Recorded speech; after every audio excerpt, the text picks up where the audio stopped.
¿Cómo les va, hermanos? Dios les esté bendiciendo. Vamos a continuar en esta noche con Hebreos capítulo 9. Mientras ustedes lo buscan, recordarles lo que considerábamos el miércoles pasado acerca de este nuevo pacto en el cual se basa nuestra salvación. Este nuevo pacto que nos da las bases para poder decir que nuestra salvación no se pierde. Y hemos podido contemplar esto el miércoles pasado, tocante a esto maravilloso que hizo Dios en la persona de Jesús. Capítulo 9 entonces del libro de Hebreos dice de esta manera: Ahora bien, aún el primer pacto tenía ordenanzas de culto y un santuario terrenal, porque el tabernáculo estaba dispuesto así. En la primera parte, llamada el lugar santo, estaban el candelabro, la mesa y los panes de la proposición. Tras el segundo velo estaba la parte del tabernáculo llamada el lugar santísimo, el cual tenía un incensario de oro y el arca del pacto cubierta de oro por todas partes, en la que estaba una urna de oro que contenía maná, la vara de Aarón que reverdeció y las tablas del pacto. Y sobre ella los querubines de gloria, que cubrían el propiciatorio, de las cuales cosas no se puede ahora hablar en detalle. Así dispuestas estas cosas en la primera parte del tabernáculo, entraban los sacerdotes continuamente para cumplir los oficios del culto. Pero en la segunda parte, solo el sumo sacerdote una vez al año, no sin sangre, la cual ofrece por sí mismo y por los pecados de ignorancia del pueblo, dando el Espíritu Santo a entender con esto que aún no se había manifestado el camino al lugar santísimo, entre tanto que la primera parte del tabernáculo estuviese en pie, lo cual es símbolo para el tiempo presente, según el cual se presentan ofrendas y sacrificios que no pueden hacer perfectos en cuanto a la conciencia al que practica ese culto, ya que consiste solo en comidas y bebidas de diversas abluciones y ordenanzas acerca de la carne impuestas hasta el tiempo de reformar las cosas. Pero estando ya presente Cristo, sumo sacerdote de los bienes venideros, por el más amplio y más perfecto tabernáculo no hecho de manos, es decir, no de esta creación, y no por sangre de machos cabríos ni de becerros, sino por su propia sangre, entró una vez para siempre en el lugar santísimo, habiendo obtenido eterna redención. Porque si la sangre de los toros y de los machos cabríos y las cenizas de la becerra rociada a los inmundos santifican para la purificación de la carne, cuánto más la sangre de Cristo, el cual mediante el Espíritu Eterno se ofreció a sí mismo sin mancha a Dios, limpiará vuestras conciencias de obras muertas para que sirváis al Dios vivo. Que el Señor bendiga esta palabra. Ustedes saben muy bien que siempre ha sido la intención de Dios estar cerca de cada uno de nosotros. Esto no es nuevo, la Biblia lo relata desde su comienzo, y este pasaje de capítulo 9 nos va a hablar al principio acerca del tabernáculo y las tradiciones. Allí en los días de Moisés, Dios le propone a Moisés hacer un tabernáculo, una construcción que sin más era un gran rectángulo vallado con una sola puerta de entrada. Había dentro de este vallado un altar muy grande de 2,5 metros por 2,5 metros, donde se hacían las ofrendas, donde se quemaban los animales. Detrás de ese altar había una construcción que se dividía en dos partes. La primera parte era el lugar santo y la segunda parte el lugar santísimo. La persona que venía a ofrecer un sacrificio o traer una ofrenda no podía entrar a ninguno de estos lugares. Tan solo se quedaba en la puerta del vallado. Aquellos que tenían buena vista podían no solamente contemplar el altar del holocausto, sino también poder vislumbrar algunas cosas de las cuales había dentro del lugar santo. Pero nunca podía llegar a ver lo que había en el lugar santísimo, que era el arca del pacto de Dios, que representaba la presencia de Dios en medio del pueblo. Algunos años después, Salomón construye un templo, el cual contiene todo el mobiliario del tabernáculo. Ese templo fue destruido cuando el pueblo es llevado cautivo a Babilonia. Nabucodonosor manda a destruir absolutamente el templo, y tienen que pasar 85 años para que Zorobabel vuelva a reconstruir el templo, que lo conocemos como segundo templo. El libro de Ageo nos dice que este segundo templo no tenía el esplendor del primero, pero lo más importante es que este segundo templo carecía de un mueble. Era el arca del pacto. Por lo tanto, el lugar santísimo estaba vacío. Jeremías en el capítulo 3 y en el verso 16 y 17 ya había profetizado que esto sucedería, que el arca no iba a estar más. Cuando nosotros entramos al capítulo 11 de Apocalipsis, encontramos en el verso 19 que el arca está en el cielo. Este segundo templo con el tiempo se fue deteriorando hasta que en los días de Herodes lo vuelve a reconstruir este mismo Herodes para quedar bien con los sacerdotes, los fariseos y los saduceos, lo reconstruye y es el templo del cual la Biblia nos habla en tiempos de Jesús. Ahora, este templo también tenía el lugar santísimo vacío. El arca no estaba. Sin embargo, en tiempos de Jesús, los sacerdotes seguían oficiando sus ministerios. La persona traía la ofrenda hasta la puerta de ese vallado, entregaba la ofrenda al sacerdote, el sacerdote recibía aquel animalito que traía y entonces la persona ponía las manos sobre el animalito, simbolizando que el pecado de él se lo transmitía a ese animalito. Y se quedaban mirando allí en la puerta cómo el sacerdote entraba, se distanciaba, sacrificaba aquel animal y lo ponía sobre el altar y era quemado. Ahora, también estaban los sumos sacerdotes en tiempos de Jesús. Caifás y Anás eran sumos sacerdotes, los cuales ya no cumplían su oficio porque no había arca del pacto. Y lo único que hacían los sumos sacerdotes, por lo que nos cuentan los evangelios, era ser presidentes del Sanedrín, es decir, de la Corte de Justicia, para poder gobernar al pueblo en alguna medida. Ahora, qué interesante es que aún sin tener lo más importante del templo, que era el arca de Dios dentro del lugar santísimo, toda la operatoria del templo seguía funcionando.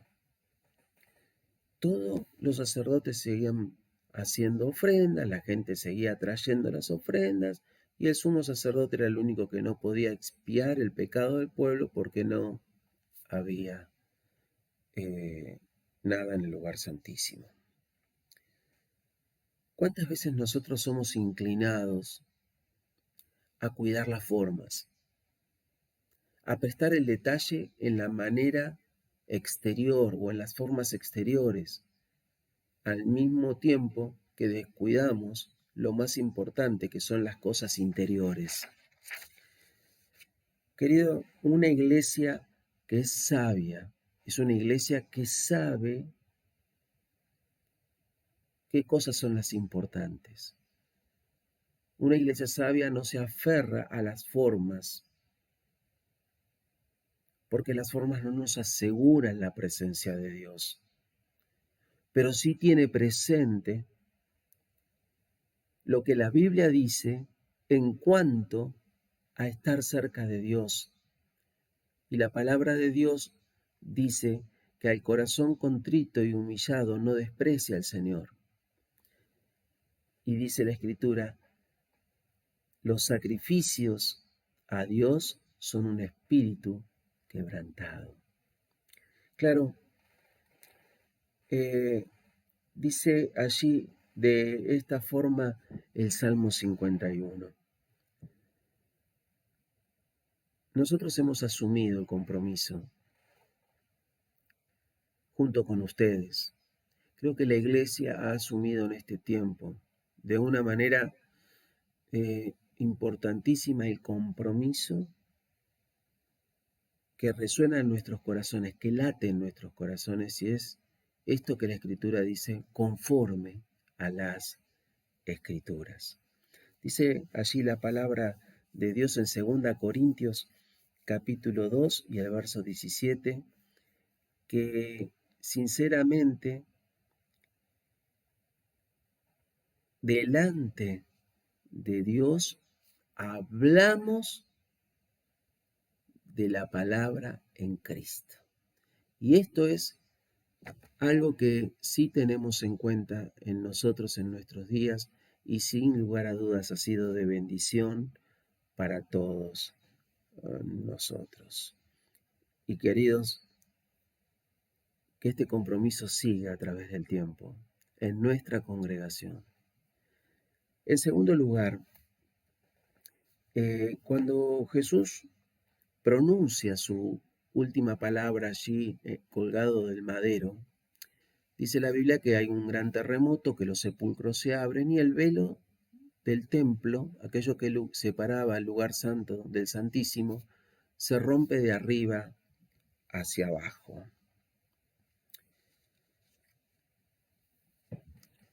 Ahora las personas, desde la puerta del vallado, podían mirar el altar, podían mirar el lugar santo y aún llegar a observar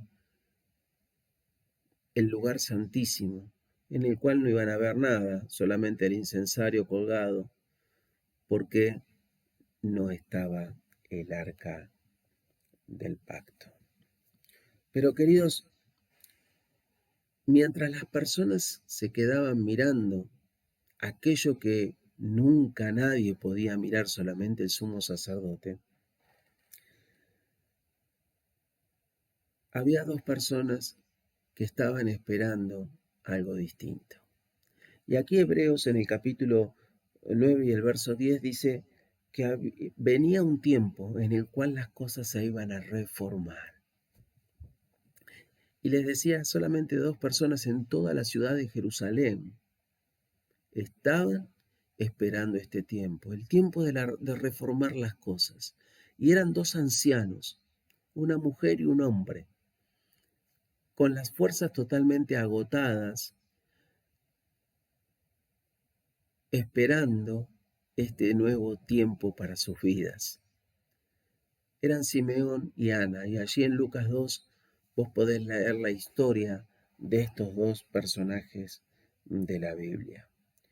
Toda la comunidad de Jerusalén vivió ese día como un día más. Jesús estaba naciendo. El tiempo de la reforma estaba iniciando. Había comenzado a andar. Se comenzaba a construir un nuevo tiempo. Y nadie en Jerusalén pudo percibirlo excepto dos viejitos. A veces nos pasamos los días de la vida mirando las cosas de lejos. A veces esperamos día tras día aquello que podría llegar a ser en nuestras vidas. Y a veces no nos damos cuenta que aquello que podría ser en nuestras vidas ya es, ya llegó. Y a veces nos pasa como aquellos habitantes de Jerusalén, que no pudieron percibir ese nuevo tiempo que se estaba construyendo. Y tan solo dos pudieron disfrutar ese nuevo tiempo que se estaba formando. Queridos, a veces necesitamos dejar de mirar lo que podría llegar a ser para mirar a nuestro alrededor. Quizás eso que deseamos ya está hecho. Y en esta noche yo te invito a mirar a tu derecha, vos ya sabés quién está. Y Él es el que tiene el nuevo tiempo para tu vida. Él es el que tiene lo necesario para que ese nuevo tiempo en tu vida, eso que estás esperando, se pueda construir. A veces necesitamos dejar de mirar a lo lejos y acordarnos que el que llama se le va a abrir y el que busca va a encontrar. Y queridos, en esta noche la palabra de Dios nos dice, para y mira a tu alrededor, porque el nuevo tiempo de Dios llega a tu vida. En tercer lugar, dice la Escritura, allí en el verso 9, que todos los sacrificios antiguos no podían limpiar la conciencia. ¿Qué tema este de la conciencia? La Biblia habla muchísimo acerca de nuestras conciencias. La conciencia es aquello que marca lo moral en nuestras vidas. Es un barómetro que marca lo moral en nuestras vidas. Eso se trasluce a través de nuestras obras. La Biblia habla justamente de esto de esta manera. En Hebreos capítulo 13, en el verso 18, la palabra de Dios dice, teniendo buena conciencia, deseamos hacer buenas obras. Es decir, la conciencia y las obras están íntimamente ligadas porque las obras representan la conciencia. Para aquellos que están anotando, 1 Timoteo capítulo 1 y verso 5 también afirma este concepto. Ahora, Hebreos 9 nos muestra que el hombre, movido por su conciencia, traía un animalito. Y seguime en esto. Aquel hombre entraba en la ciudad de Jerusalén con el animalito que iba a ofrendar, no importa cuál haya sido, grande o pequeño, pero él lo tenía que llevar de su mano a través de las calles de Jerusalén. Jesús se enoja con aquellos que compraban los animales en el templo o a la periferia del templo, en el mercado, porque claro, la persona entraba a la ciudad de Jerusalén, no llamaba la atención y estando cerca del templo compraban el animalito y lo sacrificaban. Pero la idea era de que a través de la caminata por esas cuadras de la ciudad, las personas pudieran percibir al que llevaba el animalito y automáticamente sabía que esa persona había cometido un error, que estaba sucio, que era pecador. Y la vergüenza de llevar ese animalito debía ser llevada por la persona, porque la persona tenía una conciencia sucia delante de Dios y eso quedaba abiertamente expuesto. Cuando aquel hombre llegaba a la puerta, le entregaba, decíamos, la ofrenda al sacerdote y se quedaba allí en la puerta mirando cómo ese animalito era sacrificado por causa de él. A ese animalito debía derramar la sangre, debía derramar su vida por causa de su conducta errónea o su pecado. Ahora, una vez hecha la ofrenda, el hombre se retiraba a su casa, Pero nos dice el libro de Hebreos que no podía ese sacrificio limpiar su conciencia. Quiere decir que esa persona volvía a su casa de la misma manera que había ido al templo. Regresaba a su casa, sí, habiendo cumplido un estatuto, pero que no llegaba o no tenía el alcance necesario para limpiar la conciencia de esa persona. Por lo tanto, aquel que volvía a la casa era el mismo que había ido al templo. Este sacrificio no podía transformar a la persona, no podía hacer de esa persona alguien distinto, alguien nuevo, alguien sano. Y aquel hombre volvía a su hogar atado por causa de su conciencia.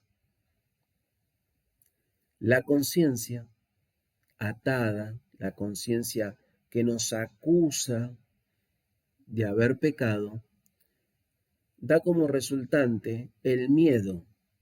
Por eso las personas bajo la ley vivían con temor, porque la ley infringía temor a las personas por causa de que las personas no tenían una limpia conciencia, nunca podían llegar a tener una limpia conciencia.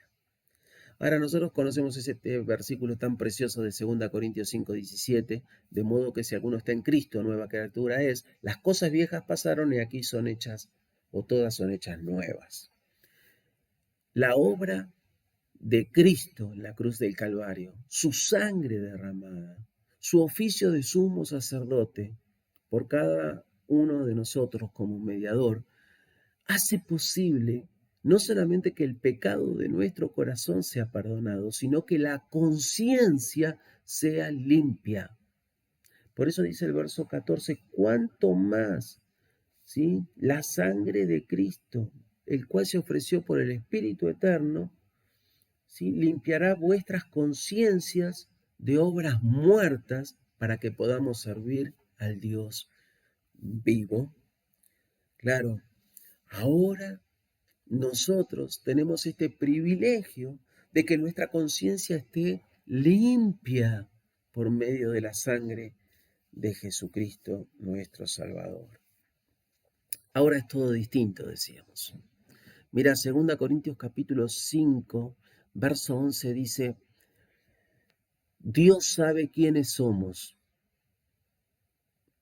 y espero que vuestras conciencias también lo sepan, dice el apóstol. Espero que vuestras conciencias también lo sepan. Hermano, una iglesia que pujante, una iglesia que va por más en la vida, en el medio del mundo, es una iglesia que sabe, que se conoce a sí misma, sabe lo que es ella para Dios y sabe lo que es ella en Cristo para este mundo. Si fuésemos conscientes de lo que somos en Dios, como dice 2 Corintios 5:11, qué distinto sería todo. No tendríamos temor, andaríamos seguros por la vida. No estaríamos tan intranquilos, tendríamos mucha más paz. No nos preocuparíamos tanto, tendríamos o estaríamos más confortados. Por eso llegamos a lo que dice Hebreos en el capítulo 10. Acerquémonos con corazones sinceros, en plena certidumbre de fe, purificados los corazones de mala conciencia. ¿Te acordás que dijimos que Jesús nos recibía en el santuario celestial? Cada vez que nos acercábamos a la presencia de nuestro Padre, Jesús nos recibía a la puerta del santuario. Allí eran limpiados nuestros corazones, purificadas nuestras conciencias, nuestra oración, nuestra ofrenda de gratitud, nuestra adoración, nuestra alabanza, nuestra petición era puesta o era tomada por el Señor y Él la llevaba hasta la presencia del Padre y nos llevaba a nosotros también hasta la presencia del Padre. Ahora, el trono del Padre es un trono de gloria. Allí está el Padre sentado con toda su gloria y majestad. Está nuestro sumo sacerdote, el cual nos presenta delante de Dios con toda su gloria, con todo su señorío. Y estamos nosotros, que nos acercamos, que somos acompañados por nuestro mediador, nuestro sumo sacerdote, para poder estar delante del Padre. Y nosotros también vamos con nuestra gloria, hermano. Mire, uno va a la Escritura y encuentra en 2 Corintios capítulo 1 y verso 12 que nuestra gloria es el testimonio de nuestra conciencia. Una conciencia lavada por la sangre de Jesús, una conciencia limpia, es mediante la cual Jesucristo nos lleva, nos puede presentar ante el Padre, porque nuestra conciencia ha sido limpiada, lavada por su preciosa sangre. Y allí está el Padre con su gloria, está el Hijo, mi sumo sacerdote, con su gloria, y estamos nosotros, cada uno de aquellos que nos acercamos a nuestro Padre, con nuestra gloria. Y por eso la Escritura dice que el trono de Dios es un trono de gloria. Tiene que haber gloria por todo lado que se mire. Qué extraordinario es esto, queridos. Me pone tan feliz. La obra de Jesús me coloca y nos coloca en una correcta relación con Dios, en una relación de amor y no de temor. Aquel israelita que se acercaba hasta la puerta del vallado, hasta la puerta del patio del templo, como se conoce, sabía del amor de Dios, conocía lo que la Escritura en el Antiguo Testamento decía y cuántas veces Dios dijo que amaba a su pueblo, que amaba a su pueblo de la misma manera que un esposo ama a su esposa. Pero nunca el israelita pudo percibir el amor de Dios, porque justamente sus conciencias no llegaban a ser limpias, porque la ofrenda que ellos podían alcanzar o entregar solamente cubría, no limpiaba. Pero la ofrenda que hizo Jesucristo por cada uno de nosotros, dice Colosenses, borra el acta de los decretos que nos era contraria.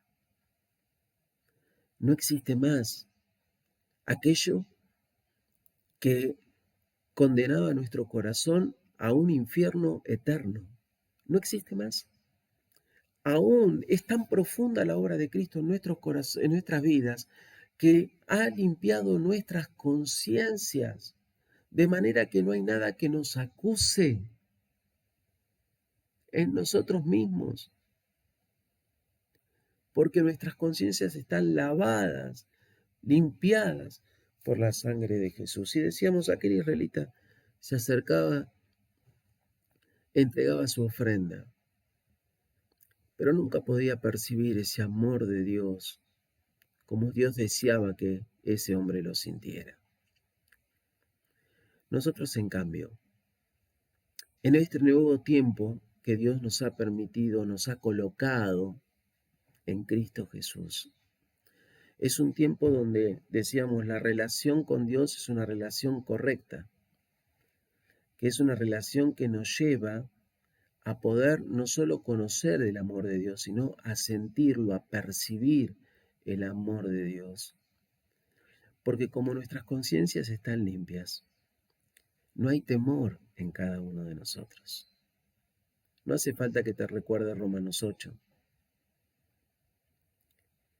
Pero el temor está totalmente lejos de nuestra vida, porque el amor de Dios ha ocupado todo el espacio que ese temor que el hombre en la antigüedad tenía,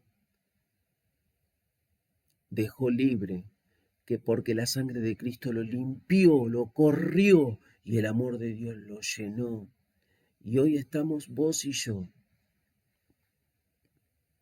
frente a una gran perspectiva que nos mueve a disfrutar del amor de Dios cada día. A Dios sea la gloria. Gracias a nuestro Padre por nuestro Señor Jesucristo. Amén.